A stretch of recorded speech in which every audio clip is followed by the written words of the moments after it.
Ituloy natin mga idol. Ituloy natin. Ito na yung karugtong. Karugtong nung um, sinasabi natin sa unang video natin kagabi. No, kagabi. Yan. Dugtong ito. Nasaan na tayo mga idol? Nasa pagtawag, di ba? No, ng 12 alagad. Nasa 12 alagad na yan ay isa ang naghudas. No, isa ang naghudas. No, kaya nga mai kukumpara natin ito sa panahon natin ngayon. Hindi na si Kristo. Hindi na si Kristo. Espiritu Santo na. Iniwan niya na ang kanyang pamamahala sa kanyang simbahan. Sa kanyang simbahan. Na ang tagapamahala ng ating simbahan, ang pinakamataas na tagapamahala ay ang Santo Papa. Ang Santo Papa. Sapagkat nandyan sa katauhan niya si San Pedro na iniwanan ni Jesus ng kanyang pamamahala, no, ng kanyang simbahan. At yun na. Yun na. Kung iugnay natin ngayon kung paano si Jesus ay nagkaroon ng alagad na naghudas, pwede natin iugnay yan sa kasaysayan natin ngayon. Espiritu Santo na. Kung naniniwala tayo at totoo naman na sinasabi na ang lahat ng pamunuan ay nagmula sa Diyos. Nagmula sa Diyos. Kaya nga, 2016, nung mayroong naghudas, kung ituturing natin na nung 2016 ay nagmula sa Diyos ang pamunuan na yan, isang alagad din, sapagkat ang simbahan ay tao. Tayo ang simbahan. Tayo ang simbahan. Tao. Hindi ang building. Diba?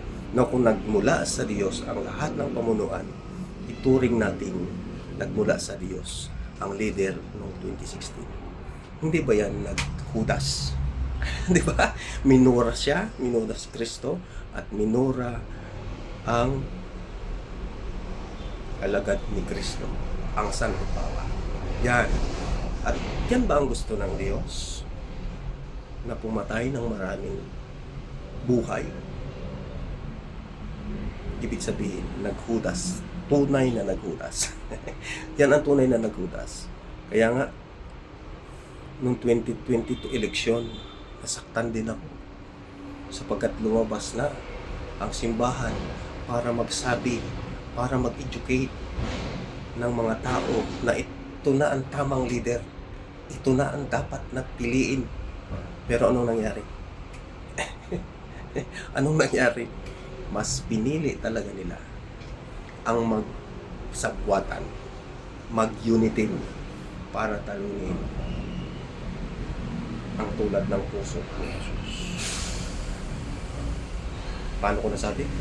Walang confidential fund. Hindi kinakailangan ng confidential fund. Hindi kailangan. Kaya ito ang tamang leader. Kung papaanong si Jesus ay bumaba para maglingkod at hindi para paglingkuran. Naglingkod si Jesus. Hindi para paglingkuran, pero ipinako pa rin siya sa krus. Ganon din ang nangyari ngayong Espiritu Santo na. Kinutya pa. Kinutya pa. Ang sana'y matuturing natin galing sa Diyos na leader. Diba? Dapat galing sa Diyos ang kanyang leader. Ibig sabihin dapat nanggaling sa simbahan. Ito na ang pinili ng simbahan. Ito na. Pero tinalo. Sumakit ang loob ko, pero nawala. Kasi nagnilay akong mabuti. Nagnilay akong mabuti. Kung papaanong pinayagan ng Ama na ang kanyang anak ay ipako sa krus. Di ba ang sakit nun? Alam mong ang Ama at anak ay iisa? Ang sakit nun. Ipako sa krus at patayin. Di ba? Kung iugnay natin sa panahon natin ngayon, Espiritu Santo na. Ang sakit din. Ito na ang dapat na leader eh. Pero mas pinili mas pinili ang mga magnanakaw kaysa sa totoong naglilingkod. Hindi para paglingkuran. Naglilingkod, hindi para paglingkuran. Walang confidential fund. Walang confidential fund.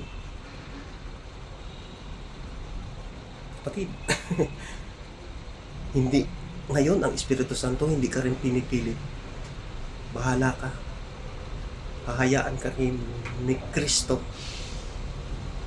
na yan ang pinili mo para matuto ka. Mas pinili mo ang mga magnanakaw, ang lahat ng katiwalian, mas pinili mo. Ngayon, dapat mag-isip ka na. Dapat ka nang mag-isip. Pero kung yan pa rin ang susuportahan mo, nasa sa iyo ngayon. Bahala ka na. Walang magawa ang Espiritu Santo. Di ba? Nagpakumaba ang Espiritu Santo. Talo na kung talo. Sige, kayo na. O ngayon, nag-away-away na sila, ang unity. Di ba? Kaya, sa 2028 eleksyon, nasa sa iyo na, kapatid. Kung mananatili ka pa din dyan, kung itinuturing mo pa rin yan na nanggaling sa Diyos, ang mga leader na iyong pinipili. Pero ang natitiyak ko lang na nanggaling lamang sa Diyos ay ang katulad nito. Walang confidential pa. At naniniwala ako na nanggaling sa Diyos ang leader kung walang dayaan, kung walang bilihan ng buto, at kung walang nagbibinta ng kanyang buto. Yun ang tiyak na nanggaling sa Diyos. At isa pa, kung ang lahat ng pumili ay ayon sa kanilang konsensya, ang kanilang pinili. Dahil katulad rin ni Jesus na pumili ng 12 alagad, desisyon niya yun. Yun ang kanyang pinili. Kung nagkamali man sa isang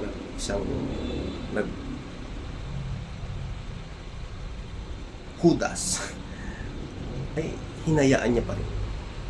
Sapagkat tama ang kanyang ginawa, ang nagkamali lamang ay ang naghudas. Kaya nga tayo din, tinuring natin nanggaling sa Diyos noong 2016 pa, na leader na pinili natin, pinili ng sambayanan ng Pilipinas, ayun, naghudas at nasa ICC na nga ni. At kung 22 eleksyon, sila pa din ang namayagpag. Ewan na lamang sa 2028. Nagsisikap tayo na sabihin ito sa sambayanan, no? Sana maintindihan, maunawaan na dapat na tayo pumili ng tamang leader, tamang alagad. Dapat ay di kabilang sila sa alagad ng Diyos, sapagkat lahat ng pamunuan ay nagmula sa Diyos. Bye-bye mga idol. Bye-bye. Thank you.